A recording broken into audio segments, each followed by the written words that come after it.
नमो बुद्धाय, जय भीम, जय भारत। मित्रों, आज मैं झारखंड या छोटा नागपुर पठार के नागवंशियों के बारे में बताने वाला हूँ।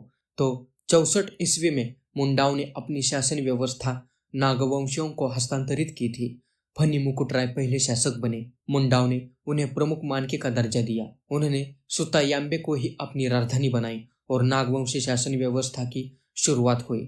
नागवंशी शासन तंत्र का प्रमुख राजा होता था, पर नागवंशी शासक परंपरागत शासन व्यवस्था के साथ सामंजस्य बनाकर कार्य करते थे। नागवंशी शासकों ने मुंडाओं की पड़ाहा व्यवस्था को जारी रखा। सारी शासन व्यवस्था जो मुंडाओं के राज में थी वह उसी तरह चल रही थी। गांव की व्यवस्था मुंडाओं के पास ही थी। वे लोग जंगलों को साफ करके खेती लायक जमीन बनाते थे। ऐसे जमीनों पर सामूहिक स्वामित्व होता था। मुंडा उन जमीनों को खेती के लिए सब में बांट देते थे। यह व्यवस्था 16वीं शताब्दी तक चली।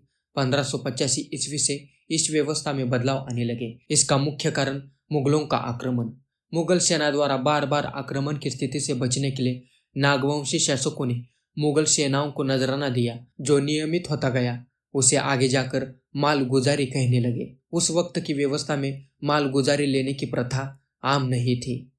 अंततः नागवंशी शासकों को संपूर्ण राज्य का मालगुजारी देने में कठिनाई होती थी। ऐसी स्थिति में ही 1616 ईस्वी में कर न देने पाने के कारण जहांगीर के आदेश से इब्राहिम खां के नेतृत्व में छोटा नागपुर खास में आक्रमण हुआ।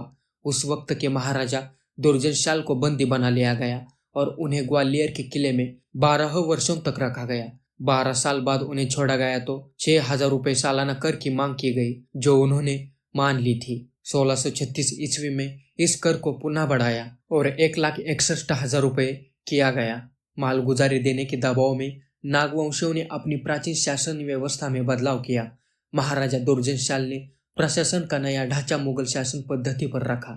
मुंडा और नागवंशी जिस प्रकार से कर वसूला करते थे उसे पड़ाहा कहा जाता था, लेकिन उसे बदलकर पट्टी का नाम दिया गया और पड़ाहा के प्रमुख मानकियों को भूय्यर घोषित किया गया। उनको मालगुजारी वसूलने का काम दिया गया। 1762 ईस्वी में अंग्रेजों को दीवानी मिलने के बाद उनका इस क्षेत्र में आगमन हुआ। इस क्षेत्र को पटना काउंसिल की व्यवस्था में रखा गया था। फोर्ट विलियम को इस क्षेत्र से कर वसूली का जिम्मा दिया गया था, परंतु वह असफल रहे। 1775 ईस्वी में यर्जी हिटली को छोटा नागपुर खास का कलेक्टर नियुक्त किया गया, पर वह भी नियमित रूप से कर वसूलने में असफल रहा। 1780 ईस्वी में रामगढ़, चतरा और छोटा नागपुर खास को मिलाकर एक नियमित जिला बनाया गया, जिसका नाम रामगढ़ हिल ट्रेक्ट था। इसका शासन शेरघाटी से चलाया जाता था। जिला का स्थानीय प्रशासन क्षेत्रीय राजाओं के पास ही था। चैपमैन को विशेष पदाधिकारी बनाया गया और उनको कर वसूली का जिम्मा दिया गया, पर वह भी असफल रहे। अंततः 1793 ईस्वी में अंग्रेजों ने जागीरदारी प्रथा को हटाकर जमींदारी प्रथा लागू की। राजाओं को जमींदार बना दिया गया। नए नए कानून लागू किए गए, जिसके परिणाम स्वरूप यहाँ की प्राचीन शासन व्यवस्था विलुप्त हो गई।